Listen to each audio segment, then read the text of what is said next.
उसका रोना भी सुस्वर हो जाता है। रुदस्म सुस्वरम राजन कृष्ण दर्शन लालसा। कबीरदास जी इसी रोने की बात करते हैं। कबीरा हंसना दूर कर, रोने से कर प्रीत, बिन रोए कित पाइया, प्रेम प्यारो मीत। इसलिए यही रोना रोना है। और जब रोई तो भगवान दौड़े चले आए। श्रोताओं, भगवान हर अवस्था में भक्त के पुकारने पर हो सकता है आवे कि ना आवे, लेकिन भक्त के आंसू देख करके भगवान रुक नहीं पाते हैं। ये उनकी बहुत बड़ी कमजोरी है। जहां जहां भक्त के अश्रु गिरे होंगे, ठाकुर जी दौड़े दौड़े आए होंगे। इसलिए मेरी आपसे एक बात कहनी है। प्रार्थना की शुरुआत शब्द से हो, ये सामान्य है। प्रार्थना की शुरुआत अश्रु से हो, परमात्मा के दरबार में सबसे पहले कबूल की जाएगी। जिस प्रार्थना की शुरुआत अश्रु से हो। गोपिकाएं रोई हैं, और जैसे रोई हैं हा नाथ रमण प्रेष्ठ कह करके रोई, तो ताजा माविर भूत छोर स्मयमान मुखाम्बुजा पीतांबर धरस्त्रगवे साक्षान मन्मथ मन्मता। भगवान कोटि कंदर्प किशोर मूर्ति परमात्मा श्री कृष्ण रास के मध्य में प्रकट हो गए। बोले रास बिहारी भगवान की। अच्छा, भगवान क्यों गए थे जब आना ही था? प्रश्न है कि नहीं? जब आना ही था तो गए क्यों थे? तब भगवान कहते हैं न बिना विप्रलंबे न संयोग पुष्टिमश्नुते। बिना वियोग के संयोग का आनंद। अगर भरत जी का वियोग न हुआ होता तो भरत जी के प्रेम से दुनिया परिचित हो पाती? बिना भूख के भोजन का आनंद है? आप बताओ, 56 भोग की थाली बनी हो और भूख ही न हो तो चाहे जितनी कीमती थाली हो, महत्वपूर्ण व्यंजन बने हो, सब बेकार है।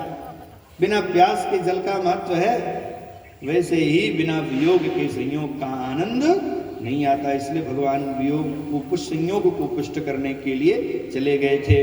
और इसके बाद गोपी और कृष्ण में कुछ संवाद हुआ है और महारास आरंभ हो गया है। रासोत्सव संप्रवृत्ता गोपी मंडल मंडना। भगवान ने कैसे रास रचाया है? तो आचार्य कहते हैं अंगना मंगना मंतरे माधवो, माधवो माधवो चांतरेणांगना। अंगना मंगना अंगना अंगना अंतरे माधवो। दो गोपी के बीच में एक कृष्ण, दो कृष्ण के बीच में एक गोपी। अंगना मंगना मंतरे माधवो, और माधवो माधवो चांतरेणांगना। इत्थमा कल्पिते मंडले मध्यगः संजगहु वेणुना देवकी नंदना। अब यहाँ रास के शब्द चित्र का वर्णन किया गया है, और मुझे 10 साल और बूढ़ा होने दो तो सुनाऊंगा। वृंदावन बिहारी लाल की। कुल आयु भगवान की 9 वर्ष की थी जब रास रचाए थे। हैं? तो भगवान रास रचा रहे हैं। फिर एक लाइन सुने ले भगवान के रास का, नहीं तो फिर रास में हम बोलते ही रह जाएंगे। रास में तो सब बात। हल्लीशक नामक नृत्य का प्रयोग किया भगवान ने रास रचाते हुए। रचो है रास रचो है, यमुना किनारे कहाँ रास रचो है। रास रचो है, रास रचो है, यमुना किनारे कहाँ रास रचो है। गोकुल में देखो, वृंदावन में देखो रे, बंसी बाजे रे, श्याम संग राधा नाचे, श्याम संग राधा नाचे।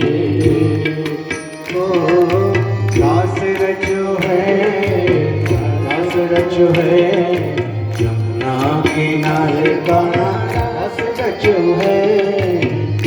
रचो है, रास रचो है, यमुना किनारे का रास रचो है।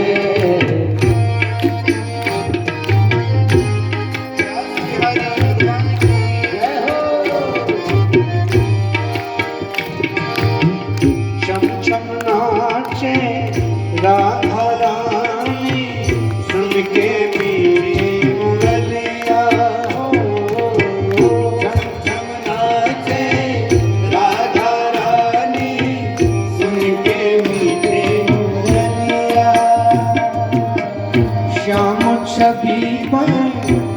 बलिहारी गोपी बाल हर गैया हो श्याम छवि पर शब बलिहारी गोपी बाल हर गैया सरर सरर चढ़े रे मधुर पुर मैया और मेघा गाजे रे श्याम शंख राधा नाचे रे श्याम शंख राधा नाचे रे ओ गोकुल में देखो वृंदावन में देखो रे बंसी बाजे रे श्याम शंख राधा